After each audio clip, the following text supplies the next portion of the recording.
The world is like a ride at an amusement park, and when you choose to go on it, you think it's real, because that's how powerful our minds are. I can tell you from experience, the effect you have on others is the most valuable currency there is. Don't think, feel. It is like a finger pointing away to the moon. Don't concentrate on the finger or you will miss all that heavenly glory. You take the red pill, you stay in Wonderland, and I show you how deep the rabbit hole goes. Yeah, why not? Hey everybody, welcome back to Digital Communion. Happy New Year. It's probably close to February by the time you guys hear this, but it's the 3rd of January for Thomas and I. I am in the mountains in Kyoto, Japan, and Thomas is in what I like to call the heart of darkness, Los Angeles. It's good. It's really good to be starting close to starting my New Year's off by speaking to you, Thomas, and I'm really happy for all the feedback we've been receiving from the people who are starting to enjoy Digital Communion. And I must just ask you guys, if you do enjoy the show, please share it in any way you can. The best way being to leave a review on iTunes and also to post one of our episodes on your social media. We'll really, really appreciate that. Without further ado, I've had a question for Thomas, which Thomas, this question came to me. I was sitting in a little restaurant in Kyoto Station with my girlfriend. I was eating some amazing Japanese soup, and like a bolt from the blue, this question came to me. And because I've been thinking for a while, I've got to ask Thomas a good question, and it just hit me, bam. And I said to my girlfriend, I interrupted her meal, and I said, I know what I have to ask Thomas in the next episode of Digital Communion. And she seemed quite impressed when I told her what the question was. Are you ready? I'm ready. So, which aspect of the human experience, whether it be in general or your own personal experience, did you find the hardest to accept? Oof. In what way? Can you clarify that a little bit? That's the beginnings of a tremendous question. How do you mean? So, I know that I only started to accept certain things probably in my early 30s, right? Like it's only when I got to the point when I realized certain things weren't the way I believed them, and I had to just accept the way things were.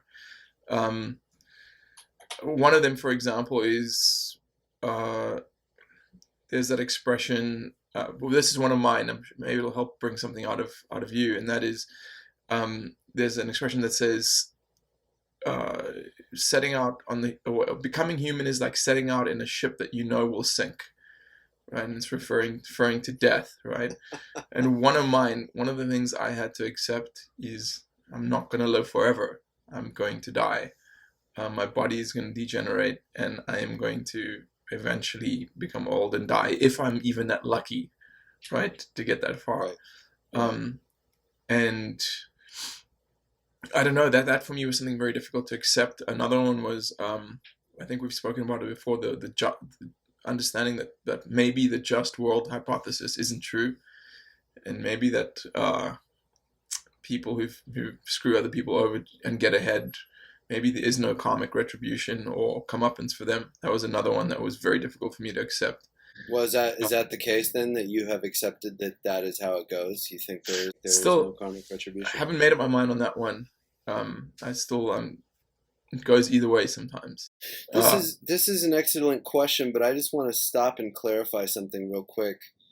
Do you have a beard but no mustache right now? I have a beard and a mustache, but my mustache is quite blonde, so you can't see it. This beard is much better experience in person, bud. Yeah, I mean it's the real deal. I can tell, but it just I thought maybe you were doing the Amish thing where you just had the beard, right? No, just to clarify. To answer your question, I got one of the most difficult things I think probably that happened in my 30s. I remember being 19 and arguing with my aunt and uncle. I came out to work for them one summer in Southern California. They live in Orange County, and I was doing a lot of like construction type work for them, and I was of the opinion at that time that people are intrinsically good, and they were I said, no, I see the good in people no matter what. And they just sort of looked at me glibly like, well, that's because you're 19, and you haven't seen what people are capable of and can do. Mm-hmm. Mm-hmm. And I just, it kind of, people say breaks their heart, it's so overused, but it crushed me in a little way that wasn't insignificant, actually. I thought, wow, these are two people that I really respect talking about people are pretty much bad for the most part, and it's just the good ones, that are out there that you are lucky enough to find. And I didn't believe that, and certain things have certainly swayed my opinion more. The pendulum has swung more in that direction as I've gotten older. I feel like it's very difficult for me to wrestle with, because I think that people probably all have the potential to be really good, but there's so much ignorance in the world that it seems to be swinging in the other direction. I heard someone recently say that maybe it was like Tony Robbins, who was talking about people don't kill each other when they're super happy. It's only when they're completely upset and locked in this terrible place of ignorance that they, seek to destroy things rather than to build them up, and to kill rather than to nurture.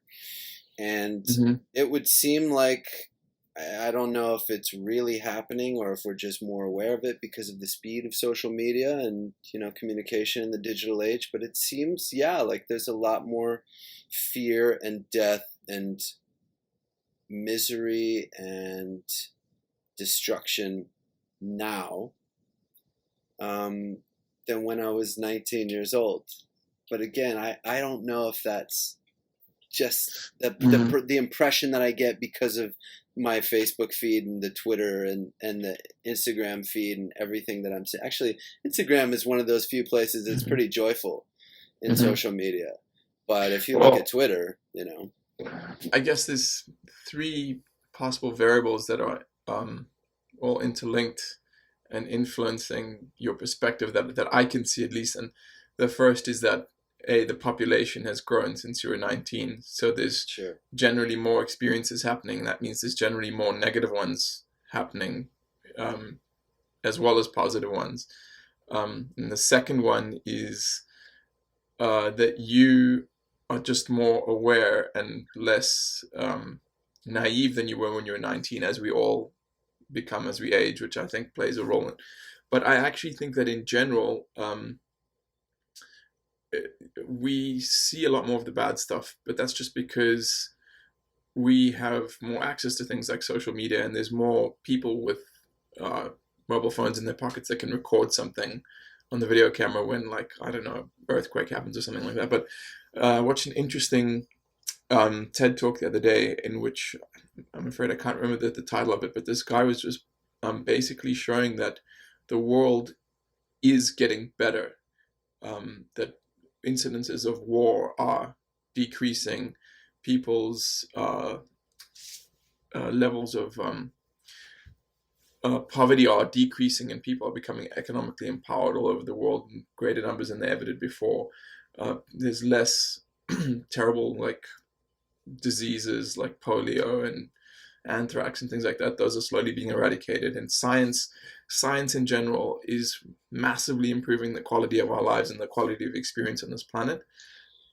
So what are your thoughts on that? Well, I think that's the basis for the Peter Diamandis book called Abundance. And he used that series of metrics and was like, look, bottom line is it's getting incredibly, exponentially better than it's ever been in the history of human beings. And while that may be true, I think that the average person is not seeing that. I think your average individual jumping on Facebook or Twitter or YouTube is seeing a lot of negative stuff. And I think that has a palpable effect. I don't have any data on that, but I just think that seeing all those negative images and video constantly, I don't know how we're going to overcome that. Like, how do you start to put young people on a path of positive images? Because you're right. I think that if you look at certain metrics, and the most powerful ones, it's better than it's ever been. I mean, compared to the Dark Ages, when Yeah, right. it's Well, compared to any other age. yeah, but again, that's for me what I find fascinating about the human experience and the Earth experience, is that the discrepancy. There's this spectrum of experiences that humans are having on this planet, and on the one side, there is the 18-year-old teenage girl in Orange County who's just been given a Porsche Cayenne Turbo for her birthday by her dad, and lives in this little world of social media and Instagram and fucking worships the Kardashians. And then on the other end of the spectrum is, hypothetically speaking, an 18-year-old girl in, I don't know, parts of Asia or Eastern Europe who is a sex slave and chained to a bed somewhere and servicing fucking dozens of construction workers a day and just has the bleakest possible experience. And that to me is something that I wrestle with all the time is, if there is this spectrum with these vastly different and opposite ends to it, and I'm definitely on more close to the one end of the spectrum than the other. I mean, I think you are too. And most of the people who can afford a computer or an iPhone or any sort of hardware to be able to listen to this podcast are much closer towards the positive end of the spectrum than not. Right. How do we account? Is it just the luck of the draw? Is it just some sort of cosmic roulette wheel, and we've happened to land on a red instead of a black? Or is it something? Is it influenced by things like karma and dharma? And I don't know the answer to this. I really don't. But yeah, I'm always looking to find some clarity on this. What are your thoughts on it? Yeah, it's one of those things that it's unfortunately we just can't measure. It's kind of like, well, what happens after you die? Am I going someplace good or bad? Or does it all just end? No one. That's what's so cool is no one really knows, and speculating and talking about those questions are hopefully the kinds of things that people do regularly, because it's really important stuff. I think about it a lot. You and I have talked about my grandmother in the past, and I just saw her on Saturday. She'll be 105 on March 19th if she makes it. She didn't look so good, and she was a little bit emotional, and I just think, like, whatever it is in her that clings to life, because, there's just not a bunch for her to live for. So there really isn't. Like, she barely eats. She doesn't watch TV. She can't really read. She just sort of wakes up and is conscious and then goes to sleep.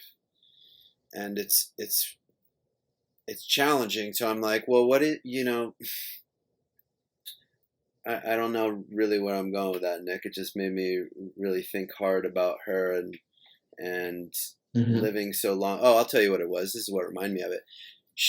When I first saw her, she didn't really understand who I was, which hasn't really happened for the most part. Maybe for 5 minutes or so, but then it's like, oh yeah, I remember you. You're Thomas.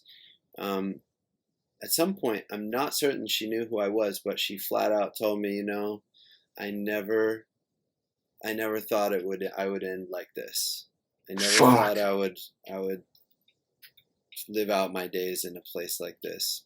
And that place was what specifically? She's in an assisted living facility. And she's like, but if I get mad about it, then I'll just, get really frustrated, and there's no point in being frustrated about it.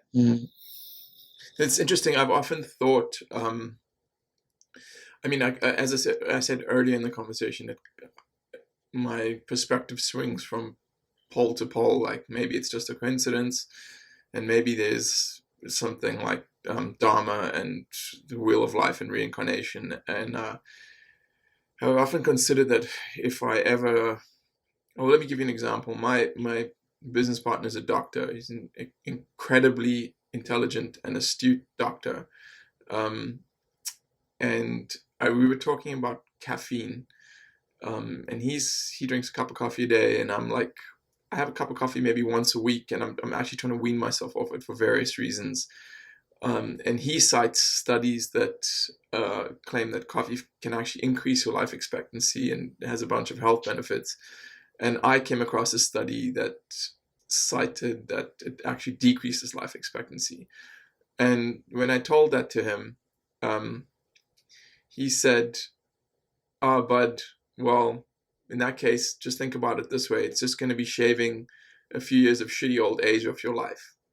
Right? And I realized that he has seen and dealt with the aged and their health issues. I mean, in one of his postings as a doctor, he was dealing almost exclusively with old people, and he said it was terrible, just absolutely terrible, seeing decrepit, sick, old people coming in with all these various issues, right? And I kind of got to thinking, like, okay, that was one of the things I had to accept, is that, like, I might become like that, right? That comes back to the beginning of the conversation, is that is one of the things I found very hard to accept, because I always just kind of imagined that I'd be this, like, awesome 75-year-old dude who was taking growth hormone and fucking rich with, like, whatever he wanted, and, like, doing yoga, and then suddenly I just pass away in my sleep, you know?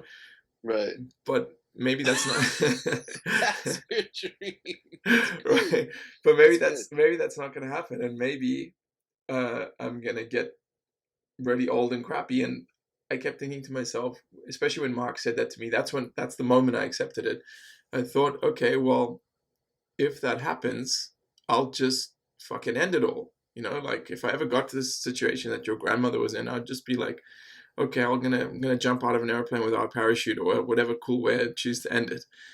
And then another thought kind of tempered that, which is, it's a theory that if you kill yourself, you're instantly reincarnated again with the same or very similar set of circumstances to teach you the lesson that you had to learn.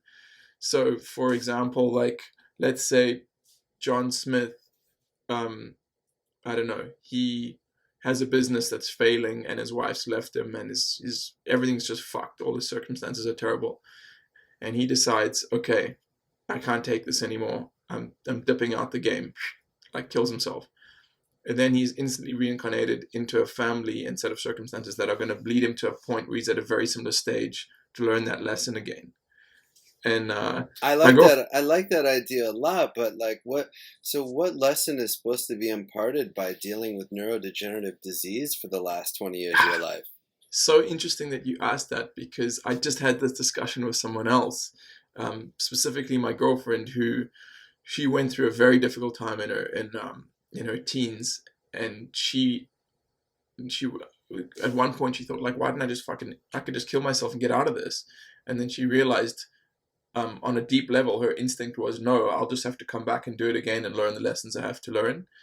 And wow, so heavy. So that's awesome. Yeah. So I asked her that very same question, and we were specifically talking about neurodegenerative disease. I was like, what possible lesson could a soul have to learn by, like, clinging on with dementia? And so I don't know. Jesus, I don't know. Thomas, what do you think? I love the idea of karmic retribution and learning these really powerful lessons, but I don't think I quite understand the flip side. When do you get to stop the cycle?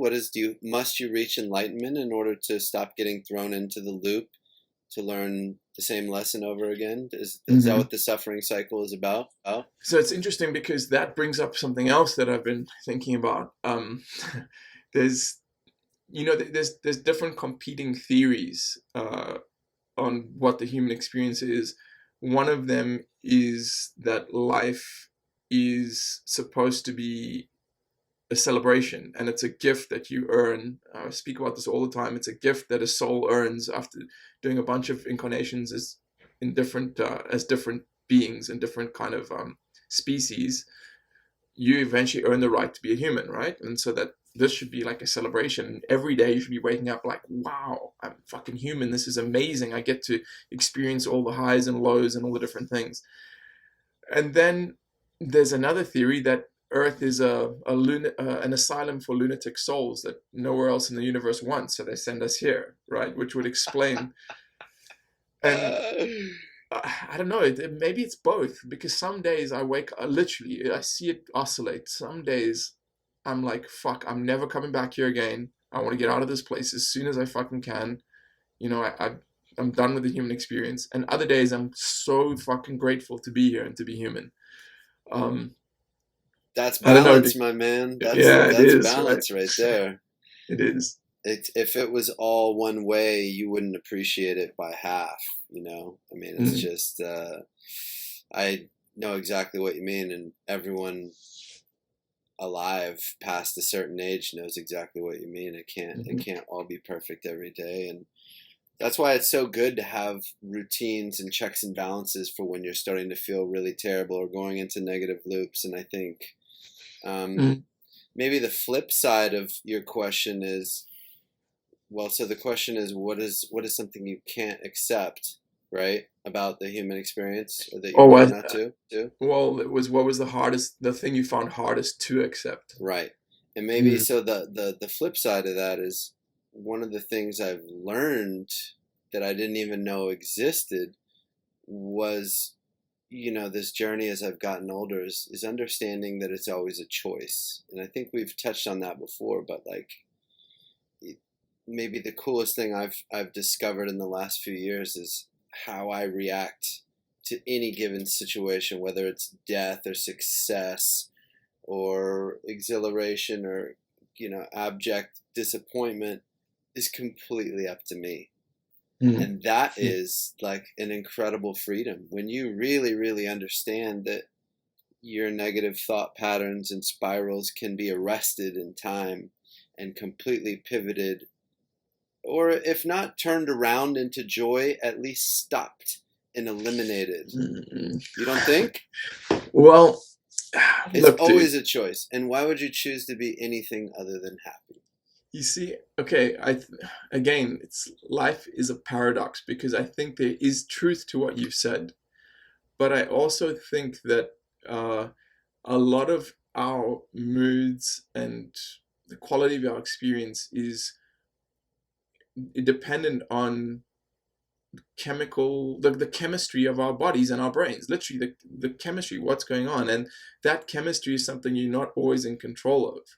Like I notice my mood change massively when certain environmental factors, when their forces are exerted upon me, like massively. Like if I'm hungry, right? Let's say, and let's say I'm out somewhere and I can't get any food and I'm hungry.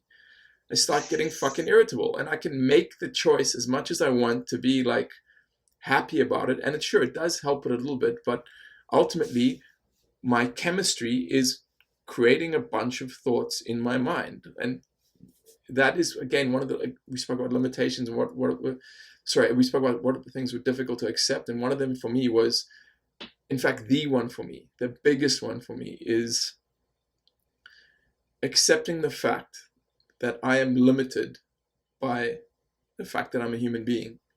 No matter what I do in life, I'm always going to be limited by the human hardware, right? Whether it's, again, the ship's going to sink, being one of them, but also, like, I'm always going to be hungry or horny, or I'm going to have some sort of, your body, dude, you have to feed it every, like, X number of hours or it's going to die, you know? And you can't go out in the sun too long or you're going to get sunstroke. You can't, like, I don't know, there's so many limitations placed on the physicality of being human, and I found that very difficult to accept, and I'm still kind of pissed off about it, if I'm honest.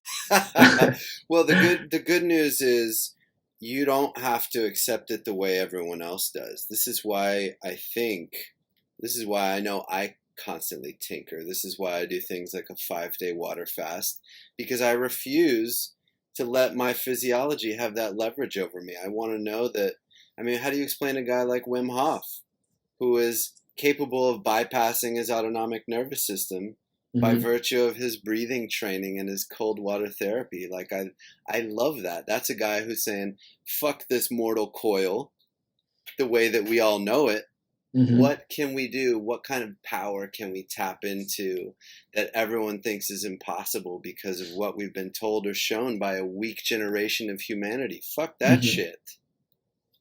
I don't buy it. I don't buy it at all. I think we're way tough. I think you're way tougher than you give yourself credit for. And anytime your body, anytime you find yourself being cranky because you haven't had a sandwich in 6 hours, you tell your I don't body. need bread, bro. You tell your body, stop behaving like a child. Like I don't have to put up with this. I choose to be happy until I, get to my destination. People who, I don't want to alienate people right now, but I have a really hard time with, addiction in that way as well. Oh man, I'm going down a hole. But when the drink is not we'll save this for another episode, but like if you can't go 6 hours without food, you're weak. Yeah, you're weak, dude. I agree 100%. 100%. Like, yeah. And we'll talk about this another time off air, right? Yeah, totally. but the good news is you can be strong. You don't have to be weak. It can all be trained. Good call. And on that note, on that very judgmental note, really, really good to speak to you again, dude.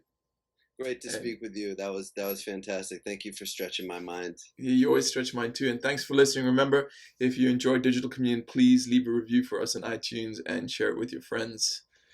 We're also on Instagram and Facebook and YouTube as well. So if you haven't been watching, part of what's so dope about Digital Communion is not just Nic's velvety, Barry White-like voice, but it's also that you get to see his countenance and the nuance of what he thinks is funny or sad or quirky or what have you. And that's why we're recording what we look like while we have these discussions. So tune into YouTube and check it out. Awesome. Until next time. All right, buddy. Peace.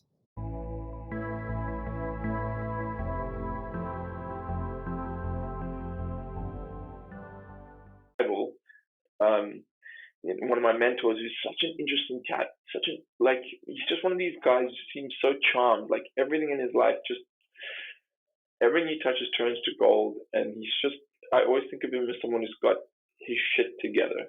Literally, and he always said to me, he said,